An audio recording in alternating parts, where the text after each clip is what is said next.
The Galactic Council had classified humans as Category 7, harmless herbivores. Ambassador Zixtal of the Viridian Empire found this classification laughably appropriate as he watched the two human younglings chase each other around the diplomatic garden on Station Nexus 9.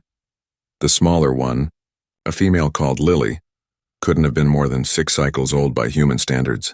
Her companion, Jackson, appeared slightly older at perhaps 8 cycles. Both were diminutive creatures with soft, pale skin and bright eyes that sparkled with what Zixtal's cultural briefings had described as innocent curiosity. Quite adorable, aren't they? Dr. Sarah Chen, the human ambassador, smiled as she joined Zixtal at the observation deck. Jackson is my nephew, and Lily is the daughter of our chief engineer.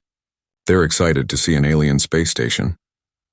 Zixtal nodded politely, his forearms folded in the traditional Viridian gesture of agreement.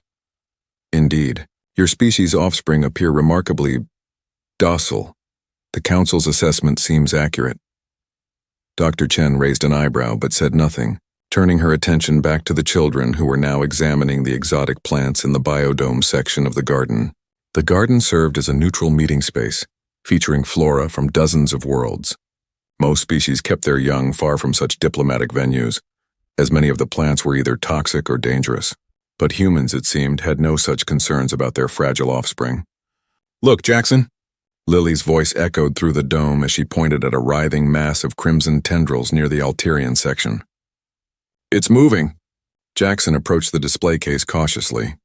Inside, a shadow maw from the death world of Carrick's Prime coiled and uncoiled its muscular body.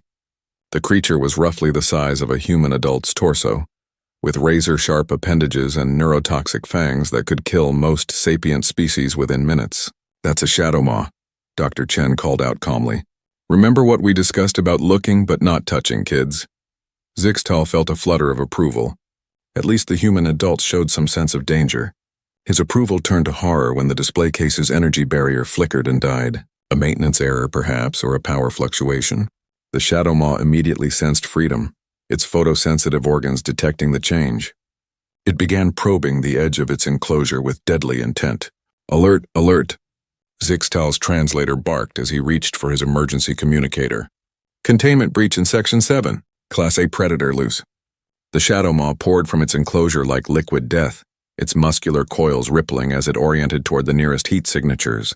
The two human children. Jackson saw the creature first. Instead of the paralytic terror that would grip most species young, the boy's eyes widened with something that made Zixtal's blood run cold. Excitement. "Lily, look. It's like a really big snake." The shadow maw reared up, its body forming an S-curve of pure menace. Its fangs extended, dripping with venom that hissed as it hit the ground. Any rational being would flee. Any civilized species would at least show fear. Lily giggled.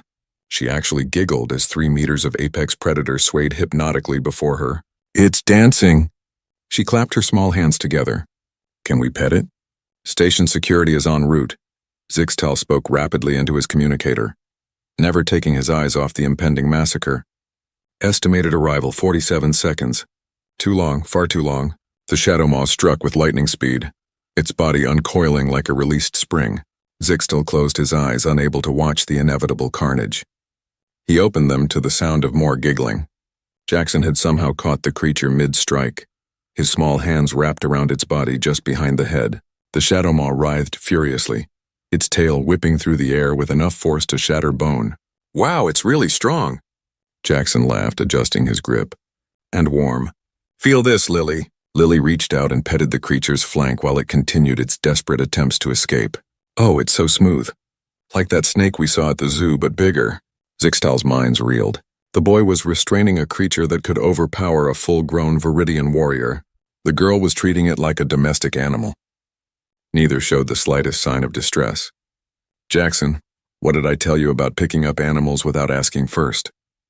Dr. Chen's voice carried a note of mild exasperation rather than terror. "Sorry, Aunt Sarah, but it looked like it wanted to play. It's probably scared, honey. Let's put it back in its home before someone gets hurt." Jackson carried the still writhing shadow maw back toward its enclosure, as casually as he might transport a house pet. Lily skipped alongside him, occasionally reaching out to stroke the creature's coils. "There you go. Jackson said gently, lowering the predator back into its habitat. Sorry we couldn't play longer. The shadow maw, perhaps too shocked by its experience to process what had happened, simply coiled in the corner of its enclosure and stared. Station security arrived moments later, weapons drawn and ready for combat. They found two human children examining a different display, completely unaware they had just manhandled one of the galaxy's most feared predators. Zixtal's legs gave out. He slumped against the observation railing, his forearms trembling as the implications crashed over him like a tidal wave. The humans weren't herbivores. They weren't harmless. They were something far more terrifying than any predator he'd ever encountered. They were a species so apex, so utterly dominant on their world, that their children treated galactic-class predators as playthings. What kind of nightmare death world had produced beings who could grab a shadow maw barehanded and laugh? Dr. Chen approached his position, her expression apologetic. I'm sorry about that, Ambassador. Children, you know, they haven't learned proper fear responses yet. Fear responses? Zixtal's translator struggled with the concept. What could possibly teach fear to creatures like these? Your world, he managed to whisper. What is it like? Dr. Chen smiled that innocent human smile. Oh, Earth? It's lovely. The children have been asking if they can see the petting zoo section next. I hope you don't mind if they interact with some of your gentler species. Zixtal looked down at the two small humans, now discussing whether the next creature they encountered might enjoy belly rubs. Gentler species. The human had called his people a gentler species. As Jackson and Lily skipped toward the next exhibit, debating whether the tentacled horror from Proxima 7 might enjoy being tickled, Zixtal began composing an urgent message to the Galactic Council. The human classification needed immediate revision.